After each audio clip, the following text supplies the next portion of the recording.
Friends, if you're new to Deception Bytes, hit the like and subscribe button and be sure to hit the bell to be notified of future videos. If you wish to support the channel, the links are in the description below. Now, fasten your seatbelt. Here we go. Okay, it's Saturday, August 3rd, still, and it is 11:09 p.m., and I'm going to get into some of the other Q-related news.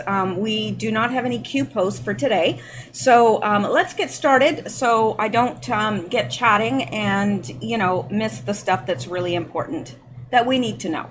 All right, so let's go back, not over here, and let's come down here.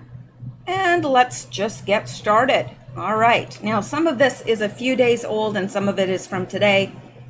Just depends. All right, now it says multiple locations closed in and around Commerce City, Colorado after plague confirmed in the area. Now that's not headlines that you see every day. And let me see, where is this from? Just breaking news. Because I sure haven't seen this on the mainstream media, and if you have, let me know, because I haven't. Anyway, multiple locations in and around Commerce City, Colorado, a suburb of Denver, are closed after the plague was found on infested fleas affecting prairie dog populations. The voluntary closures include Commerce City open space areas, Rocky Mountain Arsenal National Wildlife Refuge, and unpaved parking areas at Dick's Sporting Goods Park. Officials say that the plague is affecting prairie dog colonies in the region, leading to the precautionary closures. There are no confirmed human cases at this time. The plague threat has also forced the cancellation of post-game fireworks display at the Colorado Rapids soccer match Saturday evening. The game will continue as scheduled. But let me see, when was this written? Because I've been meaning to get August 2nd, so just yesterday. So that makes sense why I haven't brought it before now, because I didn't post yesterday. I do apologize, but it could not be helped. So let's go back and let's see what else we can get into here. This is an interesting story. I think, anyway. Jeff Bezos sells $1.8 billion worth of Amazon stock this week. What does he know? Now, Amazon stock is worth a lot. I certainly don't own any, but I hope that you guys are well enough off that you are able to own some. But anyway, I just don't understand why he would get rid of stock. You don't do that unless you know. Generally insiders do not buy or sell their own stock unless they know something. Either they buy more when they think there's going to be an uptrend, and they get rid of it and dump when there's going to be a downtrend. And that's why a lot of people that buy stock always keep an eye on insider trading, always. Because if a bunch of people on the inside all of a sudden buy stock, you'd be wise to too, because they know something. And the same thing when they dump it. So he knows something. Amazon founder and CEO still owns about 12% of the shares outstanding, valued at $108 billion. Jeff Bezos has gone on a bit of a selling spree. The chairman and chief executive at Amazon.com, Inc., AMZN, has sold 148 shares worth $1.84 billion over the last 3 days, according to disclosures made in Securities and Exchange Commission's filing late Wednesday night. According to Forbes, this may be his largest ever stock sale in dollar terms. Bezos, the founder of space exploration company Blue Origin and the owner of the Washington Post, sold the stock in conjunction with a prearranged 10b 5-to-1 trading plan, the SEC filing said. Bezos remains by far the e-commerce and clouds giant's largest shareholder, as he still owns 58.1 million Amazon shares, SEC filings show, which at current stock prices would be valued at about 107.9 billion. Yeah, just chump change. That would still make Bezos the world's richest human, as the Bloomberg Billionaires Index had Microsoft Corp co-founder Bill Gates worth $107 billion through Wednesday. Earlier this year, Bezos' divorce settlement had Mackenzie Bezos receiving 25% of their jointly held Amazon stock, or 4% of the shares outstanding. At this time, that made Mackenzie the fourth wealthiest woman in the world, according to the Bloomberg Billionaires Index. Amazon stock fell 0.6% to $1,855.32.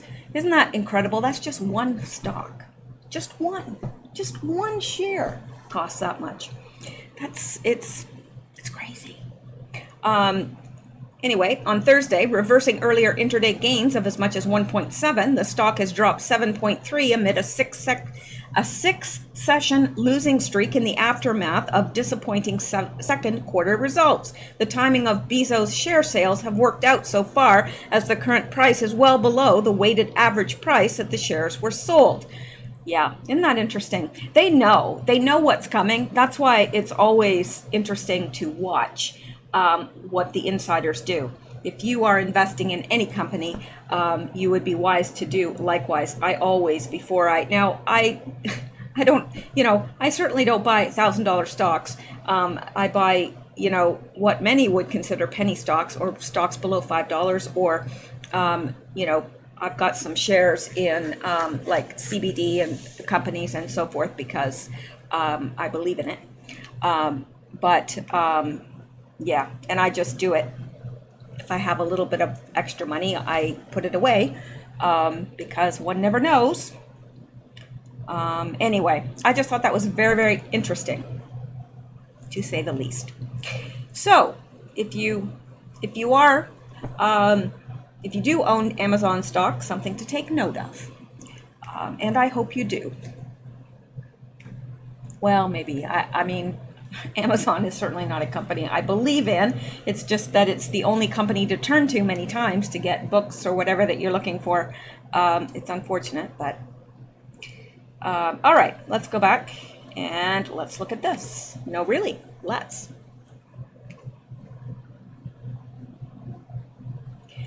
Okay, the full moon occurs around midday. Now, this was, when was this posted? Don't know. May 18th. I don't know why I am looking at this then. Yeah. That's from May. I'm not going to get into that. I don't know why that's there. Sometimes it's like I've smoked too much crack, except I don't smoke crack. In fact, if I did, it would explain a lot, but I don't. All right. Let's go on, just because we can. Now, this is interesting. Trump just promised to cure cancer. Yes, really. Let's listen to him. He is our president, after all. The things we're doing in our country today, there's never been anything like it. We will be ending the AIDS epidemic shortly in America and curing childhood cancer very shortly. The things we're doing in our that's pretty amazing. Like, that is a very bold statement to make, and I know some people have made fun of the president. Well, whatever he says, there's going to be people that poke fun, because somehow they think they are wiser and more knowledgeable and everything else. I don't really get it. I have people in my family that make fun of Trump and say, oh, he's this and that, and he's an idiot. And, well, look at the stuff he's built. Have any of these people built anything like he did, like he has? No, they haven't. Whatever you want to say about him, if you don't like him, that's fine. But don't call him an idiot, because he's not. He can run rings around most of us intellectually, and that's just a fact. And I include myself in that. He can definitely run rings around me intellectually. So, anyway, I just thought that was very, very interesting. And let's go back, because we can, and get into the next one. I'd like to cover as much of this Q-related stuff as I can, just because we don't know when something big like the fruiting will occur and take us away from it. All right, FEMA will conduct a nationwide emergency test on August 7th. A nationwide emergency test on August 7th. Why? Now, I know. Most people say, well, okay, they've got to run a test sometime and it falls on August 7th. Maybe it's absolutely nothing to pay attention to. But you know what often happens during drills and tests? Yeah, we know. Emergency alert system nationwide test. This is a nationwide test of the emergency alert system. This is only a test. There is no actual emergency. Our programming will resume when the test concludes shortly. A television screen displays messages during the first test of the nationwide emergency alert system, EAS. This was the first test of the system designed to broadcast a nationwide message to the American public. Now, it's interesting because Canada has done the same thing now, and sure enough, what's the first thing I did when they contacted my my cell phone is I picked it up and looked at it, and now they have everybody's picture. But anyway, yeah. There's no need to lunge for the storm shelter when those annoying screeches belt out on television and radios across the country at 2:20 p.m. Eastern Daylight Time on August 7th. It's just a test. FEMA plans to conduct a nationwide test of the emergency alert system next Wednesday afternoon to ensure that the system is able to transmit emergency information across multiple forms of media within minutes of a catastrophe of national importance. Gee, wonder if one's coming up. I mean, that's a valid question, right? You wouldn't think that they would be doing this just, for the good of their health. But the emergency alert system is a successor of several previous alerting networks designed during the Cold War to allow the president to communicate with the country in the event of a catastrophe such as a nuclear strike. Thankfully, we've never encountered a situation that required the use of the emergency alert system on a nationwide scale. The system is mostly used to transmit urgent local alerts such as tornado warnings or amber alerts. As part of its long-term emergency preparedness efforts, the federal government began conducting nationwide tests of the emergency alert system in 2011 to ensure the system can function in its original purpose. They've tested the system several times in the years since to varying degrees of success. The most recent test occurred last October, which included sending push notifications to mobile devices across the country for the first time. Next Wednesday's exercise will not send alerts to mobile devices. The test on August 7th will last about a minute, which is a little longer than a typical weekly test. If widespread severe weather or another emergency occurs on the afternoon of August 7th, FEMA will postpone the test until the same time on Wednesday, August 21st. Well, that's good to know, because you wouldn't want them to get mixed up the way they did on that certain day in September in New York City. Because they were running drills and people were confused. They kept asking, is this real world or exercise? So it's good that if there does happen to be a nationwide emergency or widespread emergency, that they will postpone that to another day. The purpose of this specific test, according to FEMA, is to see how well the emergency alert system and its component parts would work in the event of a disaster that hampered internet connectivity across the country. The agency encourages public feedback if you witness any problems such as unexpected interference or other technical glitches during the test. Now, it's interesting. Well, let me go on here because down here it says, while we don't have to do anything during this test other than possibly mute the TV to save our eardrums, these exercises are a good opportunity to make sure our devices are ready to receive emergency alerts if we're caught in a hazardous situation.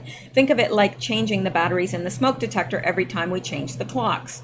So yes, it is a very good idea, and I do like the idea that they do have a system like that, so that if the president has to communicate with every single citizen of the U.S., he can do so, and especially as we are awaiting a possible earthquake on the West Coast, and who knows what else could happen. Anything is possible. But that's the thing that I immediately think about. I know a lot of people think about nuclear strikes, but that's the first thing I think about, because I think that is imminent. Now, imminent could be a week, a month, a year, 10 years, but it's imminent.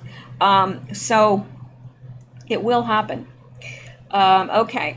And imminent, in terms of how long the cycles of these earthquakes are for these fault lines. If it's been hundreds of years and it's in 10 years it's going to go off, that's imminent, comparatively. Now I don't know, I'd like to say that I think it's going to be sooner, but all the signs are there. Now, I'm not any earthquake expert, I'm just going by other people who are, and all the signs are there. So let's go back now and remember that on Wednesday, or else you will be wondering. All right, now this is something, it's not really Q related, but in a sense it is, because Q certainly deals with keeping the children safe and saving the children. Well, this is, oh my, there we've got a, let me just click that off there. A little bit of nudity. Okay, now, Q is all about keeping the children safe, and this actually upset me a whole lot. Child minors aged four, living a hell on earth so you can drive an electric car. Awful human cost in squalid Congo cobalt mine that Michael Gov didn't consider his clean energy crusade. Sky News investigated the Katanga mines and found Dorson, 8, and Monica, 4. The pair were working in the vast mines of the Democratic Republic of Congo. They are 2 of the 40,000 children working daily in the mines checking rocks for cobalt. Do you imagine? Picking through a mountain of huge rocks with his tiny bare hands, the exhausted little boy makes a pitiful sight. His name is Dorson.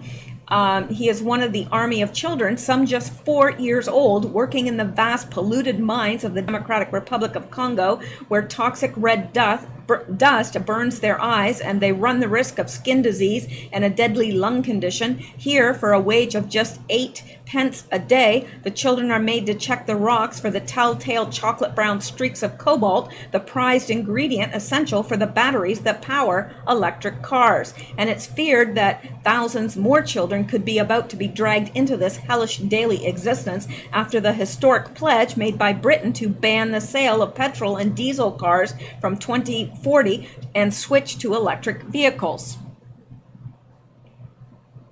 And look at this. I mean, they're abused, they're slapped around. These guys that are running the mine, they don't care if they abuse these children. They only care about what those children produce for them. Those children are just money to them. They're basically slaves. 8-year-old Dorson is pictured cowering beneath the raised hand of an overseer who warned him not to spill a rock. Young children working at Congo mines in horrific conditions. It heralds a future of clean energy free from pollution, but though there can be no doubting the good intentions behind Environment Secretary Michael Gov's announcement last month, such ideals mean nothing for the children condemned to a life of hellish misery in the race to achieve his target. Dorson, just 8, is one of 40,000 children working daily in the mines of the Democratic Republic of Congo. The terrible price they will pay for our clean air is ruined health and a likely early death. Almost every big motor manufacturer striving to produce millions of electric vehicles buys its cobalt from the impoverished Central African state. It is the world's biggest producer with 60% of the planet's reserves. The cobalt is mined by unregulated labor and transported to Asia, where battery manufacturers use it to make their products lighter, longer lasting, and rechargeable. The planned switch to clean energy vehicles has led to an extraordinary surge in demand. While a smartphone battery uses no more than 10 grams of refined cobalt, an electric car needs 15 kilograms, which is 33 pounds. And here it says he staggers beneath the weight of a heavy sack that he must carry to unload 60 feet away in pouring rain. Goldman Sachs, the merchant bank, calls cobalt the new gasoline, but there are no signs of new wealth in the DRC, where the children haul the rocks brought up from the tunnels dug by hand. Adult miners dig up to 600 feet below the surface using basic tools without protective clothing or modern machinery. Sometimes the children are sent down into the narrow makeshift chambers where there is constant danger of collapse. Cobalt is such a health hazard that it has a respiratory disease named after it, cobalt lung, a form of pneumonia which causes coughing and leads to permanent incapacity and even death. Even simply eating vegetables grown in local soil can cause vomiting and diarrhea, thyroid damage, and fatal lung diseases, while birds and fish cannot survive in the area. Like, birds and fish cannot survive in the area, but they're sending 40,000 children there to work every day. No one knows quite how many children have died mining cobalt in the Katanga region of the southeast of the country. The UN estimates 80 a year, but many more deaths go unregistered, with the bodies buried in the rubble of collapsed tunnels. Others survive, but with chronic diseases which destroy their young lives. Girls as young as 10 in the mines are subjected to sexual attacks, and many become pregnant at 10. And what do you think the baby turns out like when it's submitted to this kind of toxic environment and abuse? Doreen and 11-year-old Richard are pictured with his mother dead. Dorson lives with his father in the bush, and the two have to work daily in the cobalt mine to earn money for food.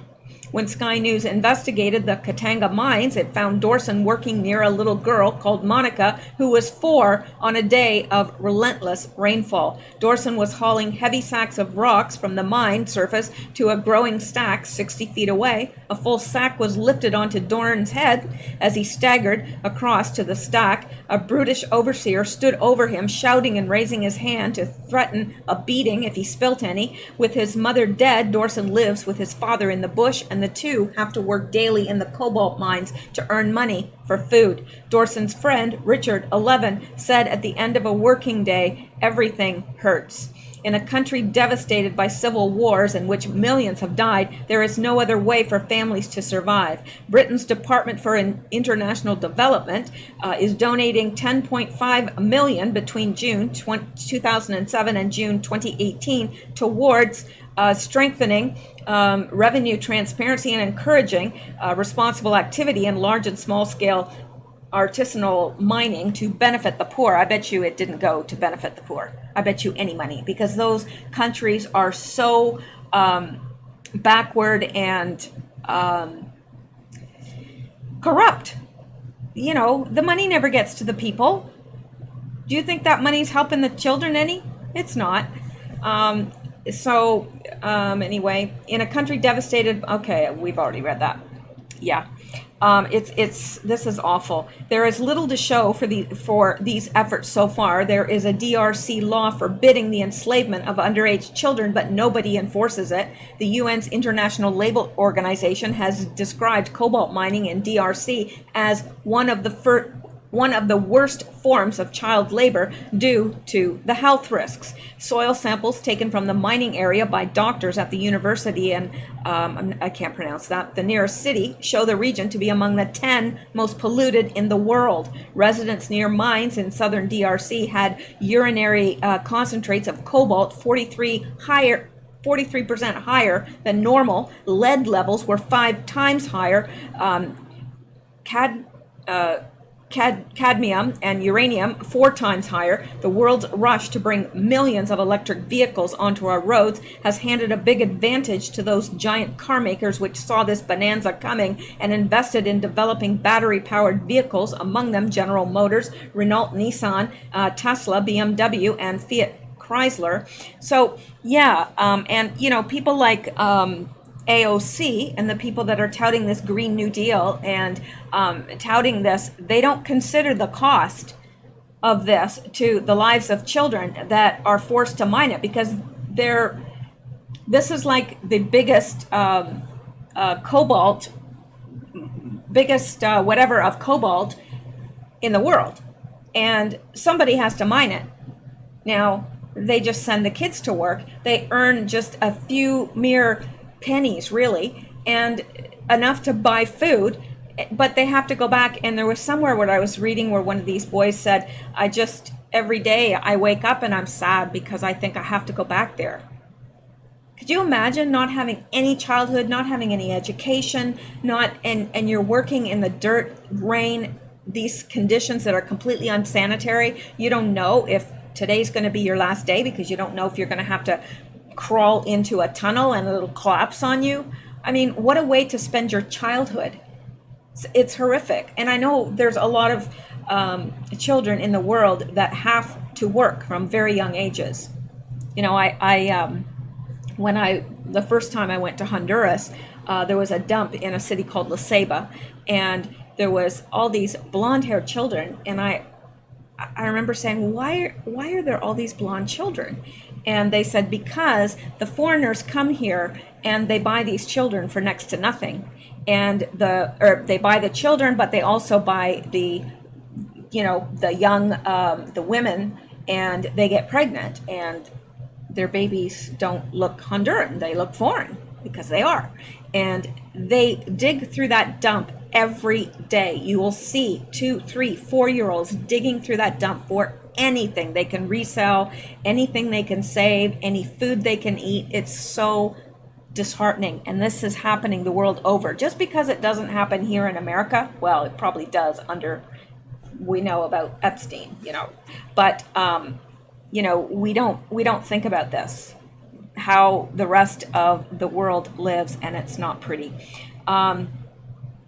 So it says Chinese middlemen working for the Congo Dongfang mining company had the stranglehold in DRC, buying the raw cobalt bought to them in sacks carried on bicycles and dilapidated old cars daily from the Katanga mines. They sit in shacks on a dusty road near the Zambian border, offering measly sums scrawled on blackboards outside, $40 or 40 pounds rather, for a ton of cobalt-rich rocks that will be sent by cargo ships to minerals giants in China and sold on to complex supply chain feeding giants multinationals. Challenged by the Washington Post about the appalling conditions in the mines, Hayu Cobalt said it would be irresponsible to stop using child labor, claiming it could aggravate poverty in the cobalt mining regions and worsen the livelihood of local miners. Human rights charity Amnesty International also investigated cobalt mining in the DRC and said that none of the 16 electric vehicle manufacturers they identified have conducted due diligence to the standard defined by the Responsible Cobalt Initiative. Well, that doesn't surprise me, because we are all about the almighty dollar. And after learning this, I really had considered an electric car, because cars are not as much money in Canada, and there are so many that are electric or hybrid. And I considered, because I thought, well, in the long run I'd be saving so much in gas, because gas here is outrageous. I mean, completely outrageous. So now, after learning this, I just can't do it, because I know what goes into, supplying the battery. Can't do it. Encouragingly, Apple, which uses the mineral in its devices, has committed itself to treat cobalt like conflict minerals, those which have in the past funded child soldiers in the country's civil war, and the company claims it's going to require all refiners to have supply chain audits and risk assessments. But Amnesty International is not satisfied. This promise is not worth the paper it's written on when the companies are not investigating their suppliers, said Amnesty Mark Drummett. Big brands have the power to change this. And of course, we know they do. After DRC, Australia is the next biggest source of cobalt with reserves of 1 million tons, followed by Cuba, China, Russia, Zambia, and Zimbabwe.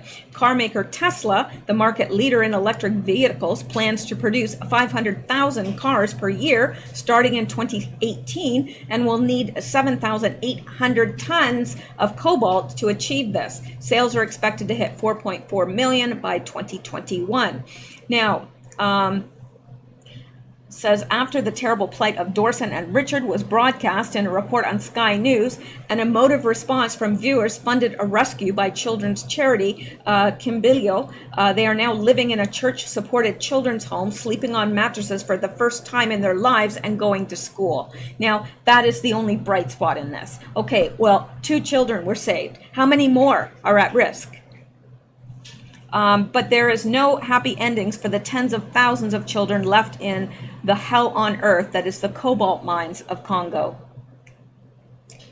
So, yeah, and you know, the thing is, it's not just, I forgot what I was going to say. You know what? It flew right out of my head. I don't know where it flew to, but I hope it's having a vacation somewhere and doing something productive. Anyway, I don't remember what I was going to say. So there you go. Must have been a lie. Or maybe not. I don't know. Okay. Now we're going to go on here.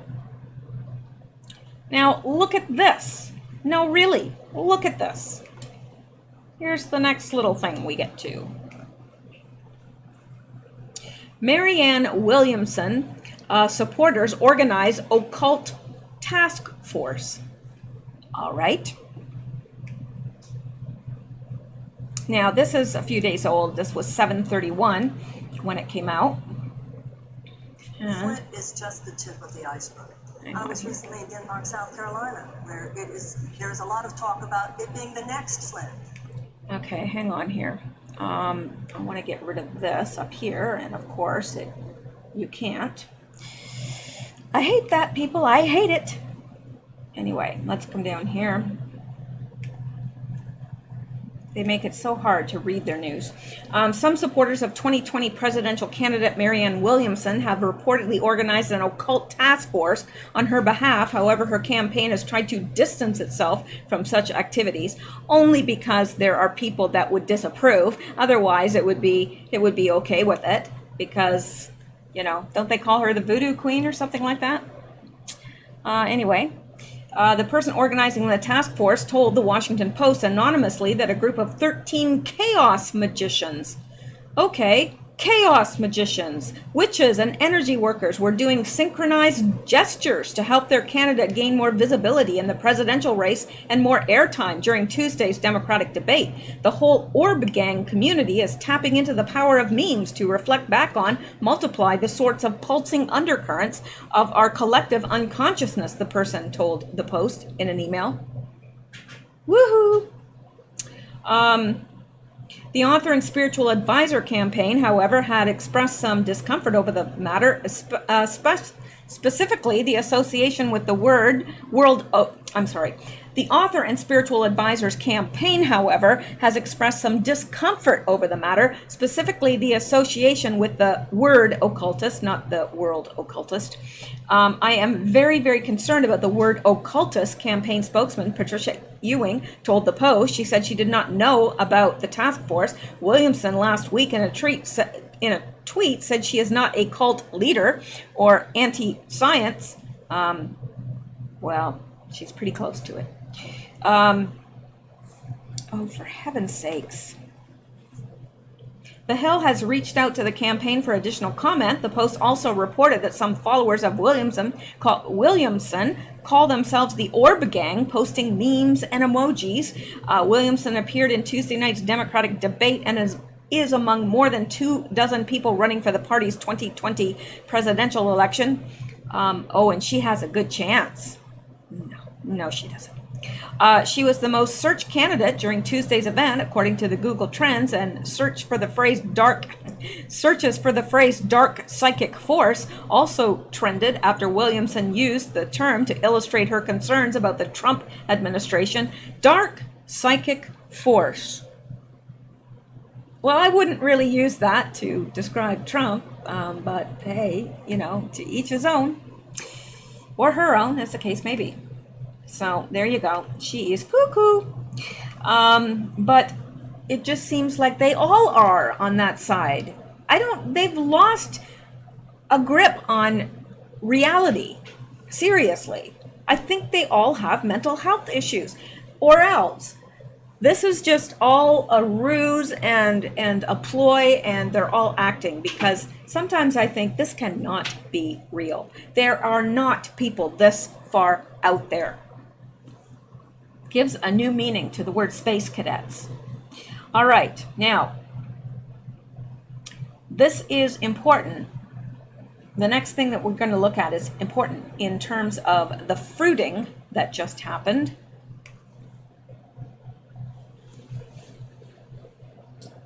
Is dragging something around over there and has probably ruined something else that I cherish. It's good when you have kittens, it's good to not be too attached to your stuff. I'm just saying. Now, I'm not generally. ISIS urges followers to carry out attacks in major Western cities. The terror group ISIS is calling upon its adherents to carry out terrorist attacks in the major Western cities of San Francisco, New York, and London, according to several social media posts monitored by an ISIS watchdog site. Yes, I know how to pronounce it, but, the censorship gods of YouTube are always, knocking on my door there. Not literally. Okay, so an ISIS media wing posted the terror advertisement on the Telegram networking website, telling followers to answer the call and warning ISIS opponents that attacks would happen immediately in their countries, the Middle East Media Research Institute reported. The this right here, ISIS Media Foundation shared 5 posters on Telegram which threaten and encourage terror attacks in the West, according to posts gathered by MEMRI. The posters are captioned in poor English and feature background images of San Francisco, New York City, and London. The Ashraf Media Group is believed to be based in Indonesia and/or operated by Indonesians. One poster featuring what appears to be New York tells adherents to go and answer the call. Don't spare none. That's how they spelled it. That's why you've got that little SIC. That's what it means, that they are sticking to their spelling instead of correcting it. Kill them all. It is now time to rise. SLIT, their THROATS, watch them DIE, the poster read. Another poster depicts a man with a backpack on and a SUICIDEBOMB attached to himself, standing in front of a taxi. Through our blood comes success, and well, meaning wheel. That again, you see the sick, meaning they used their spelling. Obviously not great at English. Give it our best to destroy the kafar. We will SLAUGHTER are them all, read the caption on the post. A third post displays a BURNING backdrop of London with several buildings engulfed in FLAMES, including the Palace of Westminster and Big Ben. "Oh, Crusaders in London and everywhere," the caption read, which MEMRI reported in a phrase commonly used to refer to the enemies of IS. "Do you think we have failed? Do you think the supports of the ISLAMIC state gonna be surrender?" They obviously can't speak English. "B no sick OCRUSADERS, the soldiers of CALIPHATE is everywhere and will attack immediately in your countries." So that's quite alarming. And is that part of what we saw with the fruiting? I don't know. I don't think anybody knows at this point, and there are so many varied stories about what actually happened that I think it's going to be a while to figure that out. But I'll tell you one thing, I won't be getting my news from the mainstream media because they will be going with an entirely different narrative that actually never happened. Now, don't get me wrong, I'm not saying there was no fruiting. There was, and there are people that have DIED. Maybe it's the number that they're giving. Maybe it's more. I don't know. But it's horrific. And we need to really, those of us that are believers, we need to really pray for the victims and their families. It's horrific. But I do think that there's something to this. Now, let's go back. And there's a couple other things. Just excuse me for a minute. I'm trying to see what my cat has. That is Xander, and he's being particularly bad today. And Sammy's turning into like a little angel. Really, he just doesn't do anything wrong now. Well, okay, that's pushing it a little bit, but he's gotten to be such a wonderful cat. But Xander is just a little wild thing still. Cuddly, adorable, but a little wild. Okay, now sorry here. Okay, yes, let's look at this now. No, really, let's. Okay, this is from the Daily Mail. Exclusive U.S. Hang on here. U.S. wing groups traveled to Germany for the G20 summit last July to meet with ALQAEDA and ISIS leaders and plot the destruction of President Trump. Secret FBI investigation reveals. Let that sink in. Wow. Now, we know there's been multiple attempts on his life that we probably don't even know about. Some of them we do. The mainstream media never reports any of them. But some of them we do know about, but I think there have been many. They want to destroy him at all costs. And it's interesting listening to Bill Maher, and he was saying, yeah, I wish there was a recession so that we could get rid of Trump. And the person says, no, we don't want a recession. People lose their jobs and lose their homes. And he says, yeah, but it would be worth it. Sure, it'd be worth it to him because he wouldn't lose his job or his home. But just imagine being that selfish, really. Well, I don't like this person in office, so I hope the whole country suffers. Who thinks like that? Like, really? Unless they're like a complete psychopath, which he is. I don't get that. And of course, we know why he doesn't like Trump, right? Because he's going to be one of the ones that goes down. He has always said that he doesn't like kids. It's a well-known fact that he does not like kids, and yet he names his production company Kid Love. What does that tell you? It tells me just about everything I need to know, and aside from the fact that he also is one of the Red Shoe Gang. Yeah. So anyway, let me get back to where we are here. and not be talking about things that we're not even talking about. So, best-selling author Edward Klein is set to release his latest book, All Out War, The Plot to Destroy Trump. Klein makes the shocking revelation that an FBI investigation discovered collusion between American anarchists and ISIS and ALQAEDA. This is the greatest challenge to law enforcement since the Weather Underground and the Black Panther Party, the FBI report declared. It reveals that FBI sent a task force to Germany to report on radical groups that plan to protest President Trump's attendance at this year's G20 summit.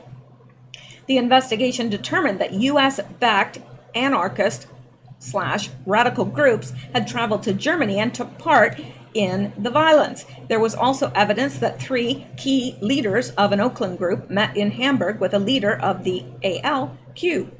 I'm just going to call it the ALQ. There was also, okay, I read that. The foreign terrorists were helping them acquire the weapons they were seeking, primarily BOMB, making equipment and toxic chemicals and gases. A secret FBI investigation of the violent resistance movement on college campuses against President Trump has led to an alarming discovery: the collusion between American anarchists and foreign terrorists in the ISLAMIC state and ALQ. According to a confidential informational report by FBI field offices, there is clearly overwhelming evidence that there are growing ties between U.S. radicals and the ISLAMIC state, as well as several ISIS offshoots and splinter groups, stated the FBI field report, which was delivered to the acting director, Andrew McCabe, on July 11th, 2017, and which is being published for the first time in my new book, All Out War, The Plot to Destroy Trump. The FBI reports on efforts by ISLAMIC to recruit followers among violent U.S. groups like Peas and Carrots. That's from the last video. I'm looking at this word here, and they're peas and carrots. Corroborates President Trump's controversial claim following last summer's deadly protests in Charlottesville, Virginia, that left-wing anarchist groups are just as dangerous as right-wing WHITESUPREMACIST. My gosh. Hey, Sammy. Sorry, he was, my little darling Sammy was holding Xander, and Xander was making these, he wasn't holding him at the neck, but Xander was making these weird noises like, wow, wow, wow, wow, wow. You know, Xander does that. He's like a drama queen. He really is. He has to have all the drama. Anyway, sorry, but that could not be helped. It was a kitty intervention. Sometimes they're necessary. All right, now, the FBI reports on, okay, so we've read that. All right, we've read that too. The greatest challenge to law enforcement since the Weather Underground and the Black Panther Party, the FBI report declared. Last summer, the FBI dispatched a task force to Europe to report on massive demonstrations planned by radical groups, such as the German contingent. I can't pronounce that, but it looks like the Peas and Carrots type group, to protest President Trump's attendance at a meeting of leaders and central bank governors of the G20 group of major industrialized countries. Task force covered G20 meeting in Hamburg, studied intel from local authorities, Interpol, and other assets, determined that, as assumed, U.S.-backed anarchist/radical groups had traveled to Germany and took place in the violence. The FBI's summary stated, there's also evidence of meetings between these individuals and associates of ISIS.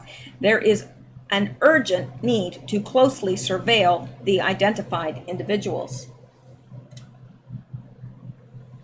I'm telling you, those cats are just...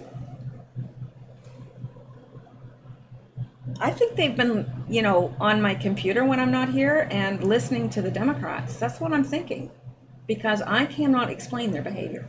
Anyway, let's go on here. I think we have looked at this as much as we need to.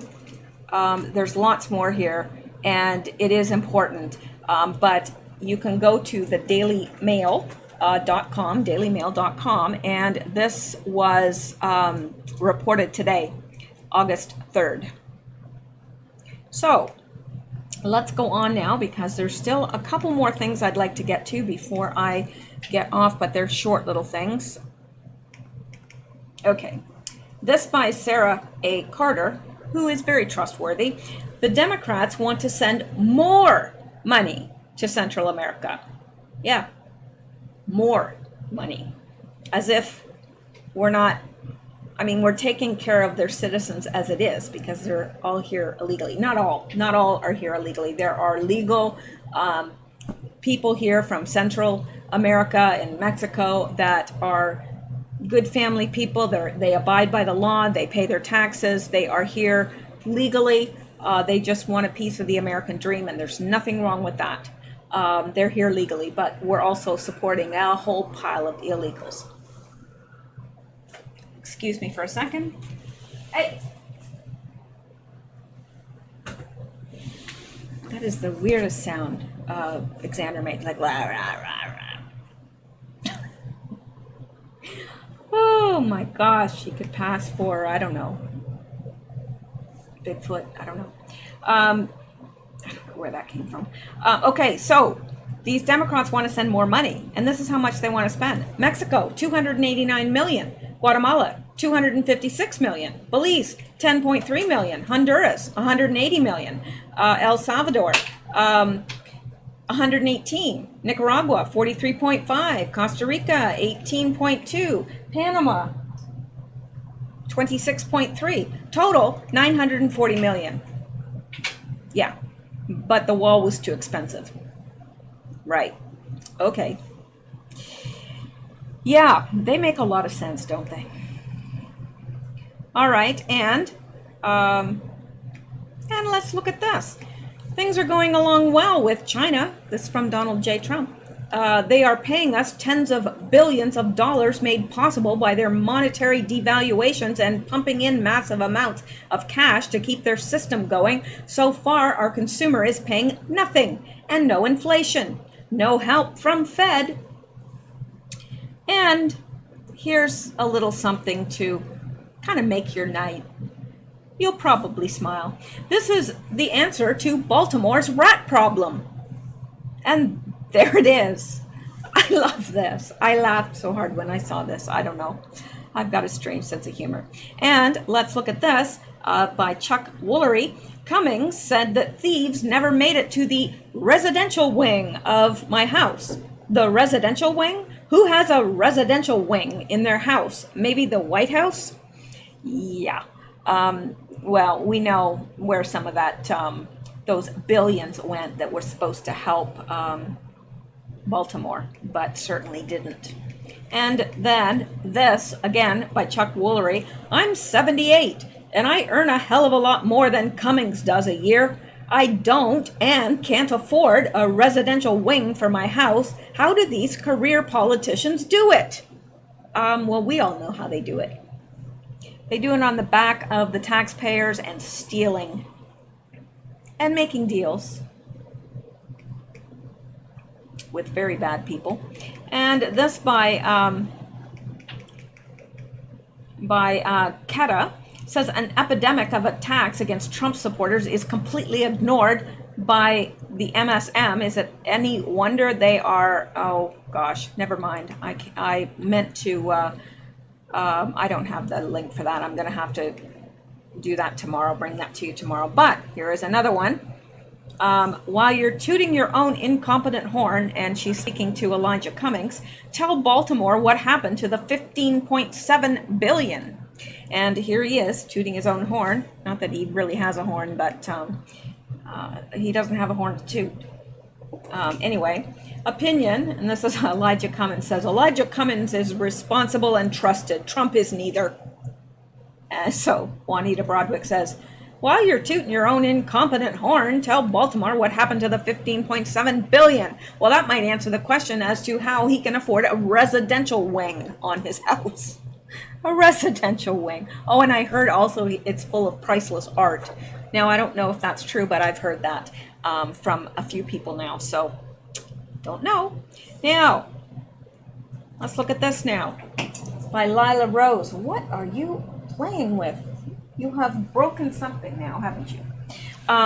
In California, a 15-year-old girl can't get her ears pierced without written permission from her parents, but she can walk into an abortion clinic and get an abortion on a baby up to 24 weeks old for any reason, without her parents' consent or knowledge.